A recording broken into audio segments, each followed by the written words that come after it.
Chers amis, nous préparons la Pentecôte. Nous avions espéré pouvoir célébrer dans les églises, ça ne sera pas possible.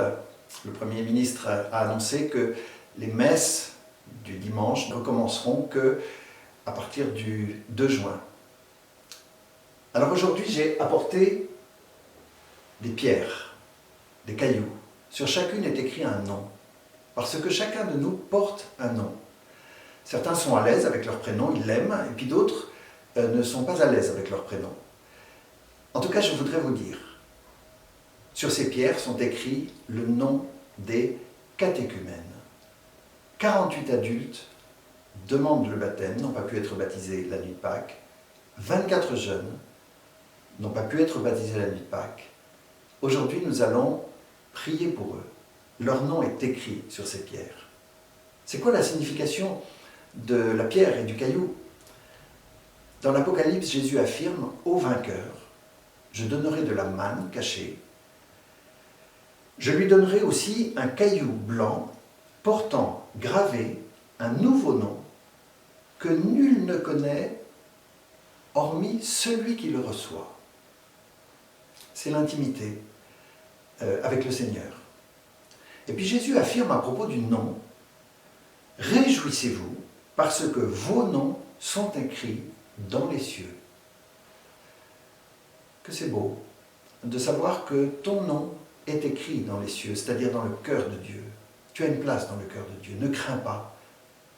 Je t'ai racheté. Je suis avec toi. Je t'appelle par ton nom.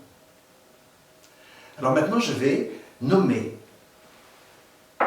les jeunes qui sont en train de se préparer au baptême, tout comme les adultes ont été nommés le jour de l'appel décisif. Donc je nomme Justine, Quentin, Hugo, Ornella, Nicolas, Éléonore, Maëlys, Amy, Marvin, Ambre, Yanaël, Maëlie, Steven, Marine, Mélissa, Ulysse, Elliot, Benjamin, Théo, Andy et Bata, Jaïan, Enzo et Louane. Alors je vous propose, chers amis, de prier pour eux. Et je vous propose aussi d'aller chercher un caillou et d'écrire votre propre nom sur un caillou. Parce que votre nom est écrit dans les cieux, et de le déposer dans votre coin de prière. C'est une manière d'honorer ce privilège de Dieu sur votre personnalité. Vous pourrez aussi écrire le nom de quelques autres personnes que vous connaissez, que vous aimeriez porter devant Dieu dans la prière, en écrivant leur nom sur un caillou et en le déposant dans votre coin de prière. Cela donne écho à la belle image de Jésus dans l'évangile de ce dimanche. Alors je reprends ma petite méthode avec les 3 lectures. Dans l'évangile de dimanche, la première lecture, nous identifions les lieux, les géographies, les repères spatio-temporels. Il s'agit de Saint Jean, chapitre 10, comme on dit, la parabole du bon berger. Pas très facile de repérer des repères géographiques. On va dire que, a priori, ça se passe, en tout cas à Jérusalem, cette scène, et probablement à proximité du temple de Jérusalem, ce qu'on appelle les colonnades, c'est-à-dire les parvis où les rabbins réunissent leurs disciples pour des temps de formation, de catéchèse et aussi de discussion. Pas beaucoup d'autres éléments, si ce n'est que, comme Jésus raconte une parabole, et que dans cette parabole il s'agit d'un berger, avec un troupeau, avec une ferme, alors on peut se représenter la ferme, avec la bergerie, et puis il y a un enclos devant, et puis il y a même une porte ou un porche à l'entrée qui sépare l'enclos, on va dire, du monde. Ça, c'est la première lecture que nous faisons. Deuxième lecture que je vous propose, identifier les personnages. Alors, pas beaucoup de personnages, il y a un groupe, c'est les pharisiens.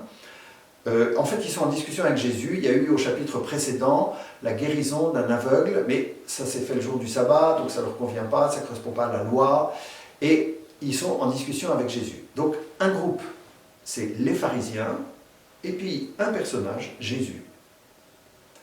Jésus, qui tient un langage que eux ne comprennent pas très bien, lorsqu'il leur dit « Moi, je suis la porte des brebis. Ceux qui sont venus avant moi sont des voleurs, les brebis ne les ont pas écoutés. Et Jésus ajoute, si quelqu'un entre en passant par moi, il sera sauvé. Eux ne comprenaient pas ce langage.